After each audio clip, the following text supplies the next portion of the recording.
Fresh off Raw. Good morning. Good God. I mean, I tried to see what this early morning would do with it. I usually watch, the Hulu schedule is funny with their programming. They don't care about NXT like that. They pick and choose. As far as Raw, they'll put Raw up first because flagship, but then um SmackDown goes up sometime around Saturday night, because Fox, who they don't even shout out no more. Remember back when they first came around, they did that 4 point whatever, and it was like, oh man, WWE SmackDown on Fox, blah blah blah on Fox. I kind of thought it was a thing because everything was like on Fox when I was growing up, when it was on like Fox 5 and such like that. So it's just funny to see this little unity thing they got going on, or the little deal they got. But WWE got his hands in a whole bunch of shit, so I ain't even mad at how they kind of moving Fox not outward, but it's like, look, if y'all not really gonna be giving us no results pages on the internet that I know of, you ain't gonna be really, you know what I mean? Like, if I was to be watching Fox, I don't think I'd be super interested in SmackDown still. And that goes to the promotion. You know what I'm saying? They should have some good ad space on there, but that's a whole nother thing. So my point is, SmackDown don't be coming on Saturday mornings on Hulu. You know what I mean? And it's like, man. So Raw coming on this morning, I'm like, all right, my sleep pattern been shifting around just, by choice. And I'm like, all right, let me go check this Raw. And it's been a couple of, I feel like weeks, you know what I mean? But it's probably been a couple of months of me, watching Raw, but then not really having nothing to say about it until later on in the week or whatever. So fresh off Raw, bro. I'm talking, you see the sun shining. Everybody else be mad as hell at night. I'm supposed to be perky and chipper. Man, no biting off none of these cats in this community, but man, look, we all love coffee, obviously, right? Right? So I'm saying, I ain't got none right now. I could go get some, but nah, they gonna get it just as raw as they tried to give it last night. RKO and Street Profits, we all know the tag division is meh. The only good thing about this match, outside of the whole promos on both sides, which still had some real cringe elements to me, like, we just going to continue to let the characters develop. Ford is Gucci, he goes way over the top, but only sometimes. Like, if he knew when to not go way over the top and just stay over the top, you know what I'm saying, then he'd be like a damn overall 99 to me, outside of, well, instead of being like a overall, like 95, 96. You know what I mean? Like, my 2K ratings matter more, and they more accurate anyway. No bias. But yeah, dogs get to the brim, and then it's like he don't know what to do when he right there at the top. And I'm talking from, this is like high level on camera cool looks. You know what I mean? Like, there's no question. I don't give a fuck how I look. You know what I mean? I look awesome and I feel great. You know what I mean? Like, everybody should walk with that. And honestly, I don't even want to say awesome, because that's like kind of Mrs. thing. So we've been beyond all that. But I'm saying, like, there's a level of confidence that needs to be had in these superstars that isn't there. And it's because scripted promos. So RKO or RK Bro, Street Profits, solid, I guess. You know what I mean? But we done did this a couple times. The Judgment Day. Oh, God. We could have just kept it at Judgment Day. There are certain areas where the thes are necessary because, sentence enhancement. But at the same time, there's areas where the thes just turn it into like it might as well have incorporated on the back now. You know what I mean? But that's super nitpicking only because I like it. Now, Liv and Rhea beefing, really? Liv could have got down with the team type shit. You know what I'm saying? But, I mean, we fucks with Liv. It's Liv over here. You know what I mean? So, we want, I'm gonna go with it. Liv had a great match with her. Liv get like you could tell that they got more comfortable with each other in the ring, and that goes to show another level. Like all of these people talk about being pro wrestlers, but it's a 2-man dance. You know what I'm saying? So it's like a lot of the girls don't seem that comfortable with each other. Last time I seen Rhea Ripley in the ring that comfortable acting, and some of the moves was not that great, even though the spots was excellent. And then the choice for him, like just sequentially throughout the match, it was a good spot for a lot of it, as far as like what in-ring psychology, trying to tell a quick story goes. Yeah, and she was fine, but last time I seen Rhea doing like that level of comfort looking this in the ring was with Raquel Gonzalez. You know what I'm saying? Before the Rodriguez shift happened. You know what I'm saying? Like I thought it was really good to see them both in there looking comfortable. So hopefully, you know what I mean, Becky and Asuka could get to that point. But, you know, we'll just have to get there when we get there. So yeah, that was an alright segment, man. I wasn't even mad. I wasn't even mad. What else? Yeah, so Rhea won that, and then we had, oh man, it was a beat up after the fact on something, and then Finn came out and then beat Damian Priest off the DQ victory. That shit was just all out of sorts. AJ stuff, Damian. Now we about to get the 6-man, or can we even? Yeah, we got a 6-man out of that. I'm not crazy about the 6-man idea, but it's gonna move the product along. I feel like these 6-man tags, if there are going to be championship uh titles introduced into the just realm of professional wrestling, then there's no reason why we can't have more of an entertaining in-ring product in regard to that sport or that aspect of the sport. You know what I mean? Like 6-man tag match. If it's 6-man, I mean if it's like 3-man title belts. You know what I mean? Like, come on now. You want to Disney everything, so goddamn it, don't ruin it. Like you got people in the community already complaining about 6-man tag matches and such like that. Got all their words and all the rest of their culture attached to it too. My idea is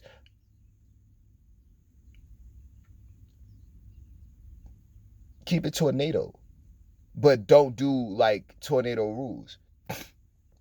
You need more team offense. Like, I know there's traveling and media and all kinds of shit like that, but when is these cats in the ring practicing with each other? Live shows. All right, fine. But beyond that, where's the offense? It don't need to be spot. This person almost died. It could definitely be more of cool. Just as cool as they think the camera angles is, they need to be doing that shit in the ring. I'm just saying. But next, Bobby Lashley invaded the VIP lounge. Look, Bobby Lashley and Omos right now, I think they should have been moved on. But like, I'm already over it. Like, Bobby Lashley could beat Omos. Omos needs to go somewhere else and beat that nigga. But then it's like, what other baby faces on Raw right now? You feel me? So it's like, dang, son. And somebody that's gonna look credible to him beating up. Man, look, I only seen an hour and a half, so I don't really even know too much. And that shit was even still hard to get through. Okay, so now, Sonya Deville is no longer a WWE official. That shit took forever. God damn. Sonya Deville should never get the chance to talk shit freestyle ever again. And if she's ever on commentary, then she should not listen to anything in her ear, and she should just speak from the heart of the Jersey Devil. You see that? It's levels. It's levels.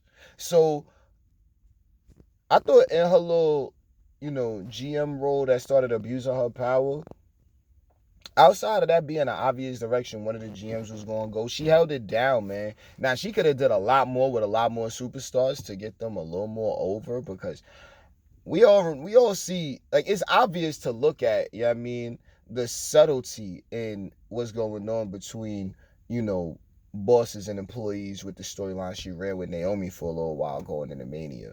And then we just saw it happen again and again and again. So again, this does start going to the backstage creative. As far as Sonya Deville on screen trying to portray that character given to her, she did great, man. Like, what? I'm so glad that we got to see Sonya Deville in that light because she deserved it. It looked good for her. She earned TV time, in my opinion. She's been around forever, and it was just fun to watch for the meantime. Would I have selected her to be the abusing the power figure? Hell no. You know what I mean? I think that she could have been so much more. So she could have been, well, I mean, nobody could be Stephanie McMahon. But I'm saying, like, when was the last female GM that actually, like, felt like she meant something? Vicky? I've already said too much. Let's move on, man. Oh, so Bliss is on. Bliss is back. Hit a twisted Bliss. And, she's married. I'm happy to see her back, man. Shouts to Mickey James. The Biscuit promo is still hilarious. Like, that was what I forgot about Let's Bliss the fucking Biscuit, which is like, chill out, but it's still like she's married. But it's like, oh shit, look, she's back now. I'm hoping that, these girls need to get fast, man. They're not fast enough. Like, the in-ring work is slow as hell, and that's the problem. That's the problem. It's slow, and then it's like they got a million other things to do while trying to keep their makeup intact, but it's like, but man, look, it need to be more in-ring stuff because they just can't keep selling themselves off the looks. Like, yeah, that's an element, but that's like the consolation. Like, look at all the shit these girls could do. Plus, they're beautiful. You see what I'm saying? Like, this is what I thought I was looking at. You know what I mean? This is why I be believing in certain WWE superstars outside of them being from where I'm from. You know what I'm saying? Like, some of them looking just like me. You know what I mean? But whatever. Shouts to Adam Pearce. Just because I said so. Part of my damn Camerons. Alright. This Elias storyline, I thought was going to go bad, and then I'm not even really crazy about, most of it still. Kevin Owens going gray was freaking hilarious. Being kin with the crazy dad hair and the older bro. I can appreciate when they try to do fun things like that, but it definitely takes the superstar also, and that's exactly what Kevin Owens is in this segment. I mean, in this whole little story that they telling, like, it's really good stuff. Excuse me. KO and Seth never officially broke up. Not saying they need to get back into that. I'm just saying that could be a callback in like 4 or 5 months. You know what I mean? So good on that. I still stand on it. It's great to see Elias doing his in-ring like stuff. Like, he's great, man. Like, I knew he was great from before when he was drifting around walking in the NXT 0.5 crowd. You know what I mean? Like, Full Sail. I knew then. I seen the elbow from before, and then it was like, we all knew he could go in-ring. It just wasn't the aesthetic he needed. And not saying that this is the aesthetic he needs, but it's definitely a storyline that works for him for now on some, like, goofy, comical shit. Like, it's just silly. You know what I mean? But at the same time, we know all of these guys can go. And KO is definitely getting it over because, I would say some of his overreactions at the level that they are and have been, nothing more. You know what I mean? But his reactions have definitely been, what has moved this stuff forward. And then everyone else just moving it like it's normal. It's perfect, man. And then the little flip on it with being the older brother, that was great. Just on some silly, jokey jokes. Let's keep it pushing, though, because that was all right. Veer beat Frank Loman. Next. Good for Veer. Cody defeated Theory by DQ because Seth jumped in. I'm not going to call next on that because Cody's home. We just going to have to see how it go. I don't agree with Cody going for the United States Championship. I wouldn't even say this early. I would just say in general. If he's back, he needs to be going for a title. You know what I'm saying? Oh, now Nikki Ash got a new teammate in Doudrop.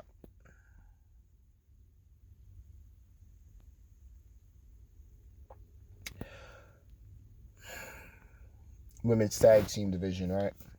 Shouts to Sasha and Naomi. We just gonna see how I continue to develop. Ciampa defeated Mustafa Ali. God damn. And that was one that I actually didn't see. Whether I had knocked out by Secret or that shit just didn't make Hulu because chill. I ain't mad. I can understand if, you know what I mean? Like, I feel like it didn't make Hulu because I know I seen all of the segments that popped up. You know what I'm saying? Or at least most of them shit, except like the Veer match. This match here, I think this was more of that live event energy for me because whenever, if ever, I get to see those two in the ring, I know it's going to be like bananas. And that's the first time ever match too, at least for my recollection. Like, that's dope, man. I'm not upset I ain't get to see it. It's just like let's move on. I know eventually we'll be able to see both of them if this persists. Like, it depends on how the backstage feel about um those two, Ciampa and Mustafa Ali's in ring. You know what I mean? Like, I think it's already over. We already fuck with Ciampa. You know what I mean? Tommaso Ciampa, TC. We still rock with him. You know what I mean? And I'm if Ali's playing babyface, then yeah, let's see them care about a superstar, right? And then what? Bianca and Oscar ending no contest. Jesus! Becky jumps in. And I mean, this time around she didn't have a Lord of the Rings vibe. I think the most Lord of the Rings she got is her accent. And that ain't really hitting on me. Like, I'm seeing more of the character development. You know what I mean? And she's seeming a little bit better. She's seeming like she's, started to blend with the big time. Like her, Becky Lynch, Rebecca Quinn. It feels like her and doing the character development. Like, now she's acting more like big time Bex instead of trying to be the man, because the man was just big time Bex that didn't know how to be big time Bex shit type shit. Like, that's what it looks like. And I'm talking like Rebecca Quinn on camera in the screen type shit. Like, I feel like she's coming along well, and there's definitely always room for improvement. But yeah, you know what I'm saying? From that Mania graphic, bro. From that opening Mania graphic before she came out in that motherfucking truck, boy. Mm-hmm. Mm-hmm. So yeah, man. That was raw. I ain't even mad at it. I thought it was pretty solid. Uh